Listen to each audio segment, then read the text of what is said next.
Livre audio Zadig ou la destinée. Histoire orientale. De son auteur Voltaire. Chapitre 1er. Le borgne. Du temps du roi Moabadr, il avait à Babylone un jeune homme nommé Zadig, né avec un beau naturel fortifié par l'éducation. Quoique riche et jeune, il savait modérer ses passions. Il n'affectait rien. Il ne voulait point toujours avoir raison. Il savait respecter la faiblesse des hommes. On était étonné de voir qu'avec beaucoup d'esprit, il n'insulta jamais par des railleries à ses propos si vagues, si rompus, si tumultueux, à ses médisances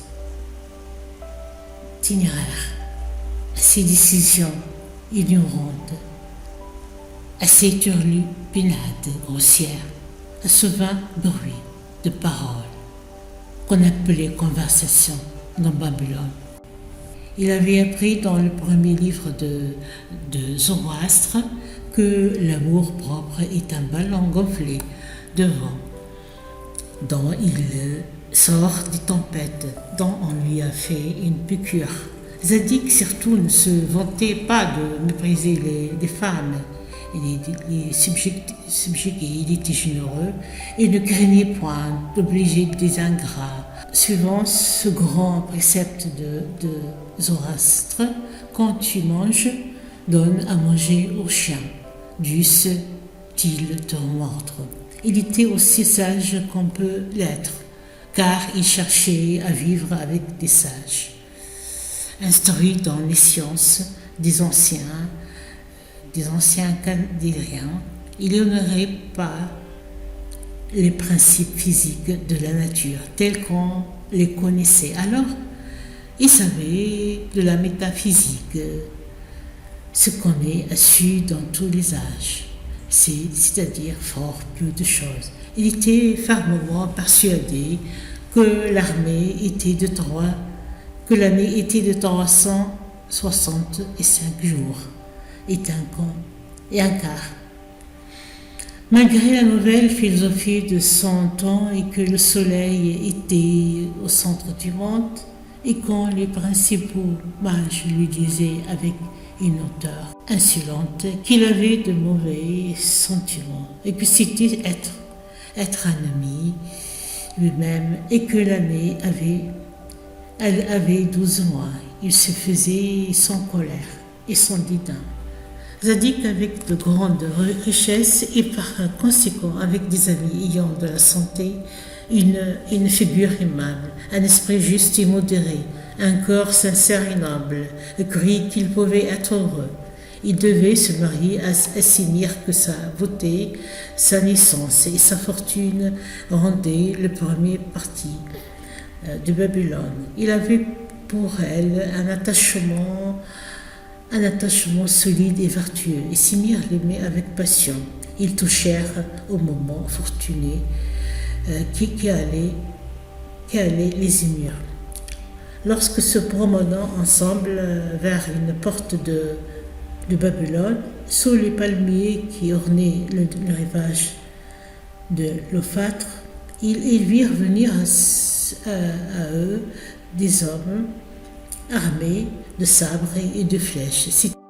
C'étaient les satellites du jeune Orcon, neveu d'un ministre à qui les courtisans de son oncle avaient fait accroître, que tout lui avait permis. Il n'avait aucune des grâces ni des vertus de Zadig, mais croyant valoir beaucoup mieux. Et il était désespéré de n'être pas préféré. Cette jalousie qui ne venait que de sa vanité lui fit penser qu'il aimait éperdument Simir. Il voulait l'enlever. Les ravisseurs la saisirent et dans les emportements de leur violence, ils la blessèrent et firent coller le sang d'une personne dont la vue aurait attendri les tigres du mont Emmaüs. Elle perçait le ciel de ses plantes. Elle s'écriait: mon cher époux, on m'arrache à ce que j'adore. Elle n'était point occupée de son danger. Elle ne pensait qu'à son cher Zadig. Celui-ci, dans le même temps, la défendait avec toute la force que donne la valeur de l'amour, aide seulement de 2 esclaves. Il mit les ravisseurs en fuite et ramena chez elle Simire, évanouie et sanglante, qui, en ouvrant les yeux, vit son libérateur. Elle lui dit: oh Zadig, je vous aimais comme mon époux, je vous aime comme celui à qui je dois l'honneur et la vie.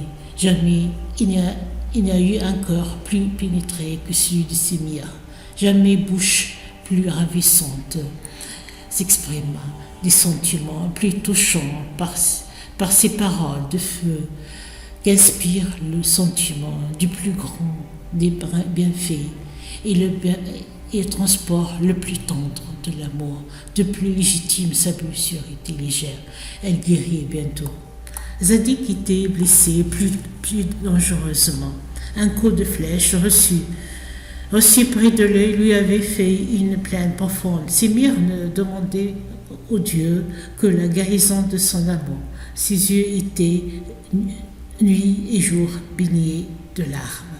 Elle attendait le moment où ceux de Zadig pourraient jouir de ses regards. Mais un abcès survenu de l'œil blessé fit tout craindre. On envoya jusqu'à Memphis chercher le grand médecin Hermès, qui vint avec un nombreux cortège. Il visita le malade et déclara qu'il perdrait l'œil.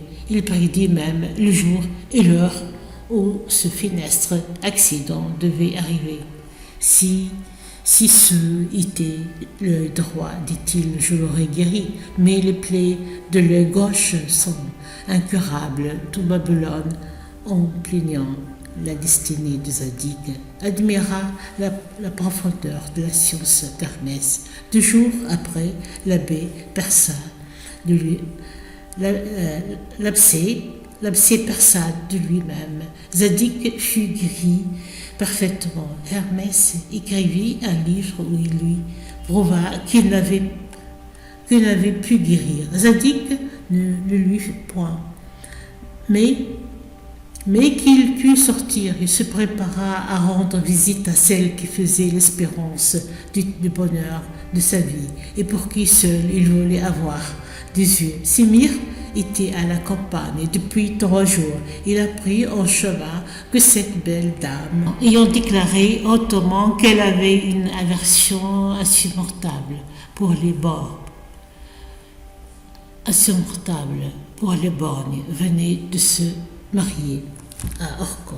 La nuit même, à cette nouvelle, il tomba sans connaissance. Sa douleur le mit au bord du tombeau. Il fut longtemps malade, mais enfin la raison l'emporta sur son affliction et l'atrocité de ce qui éprouvait servit même à le consoler. Puisque j'ai essayé, dit-il, un si cruel caprice d'une fille élevée à la cour, il faut que j'épouse une citoyenne et choisit Azora, la plus sage et la plus menée de la ville. Il l'épousa et vécut un mois avec elle dans les douceurs de l'élan la plus tendre. Seulement, il remarqua en elle un peu de légèreté et beaucoup de penchant à trouver toujours que les jeunes gens les mieux faits étaient ceux qui avaient le plus d'esprit et de vertu.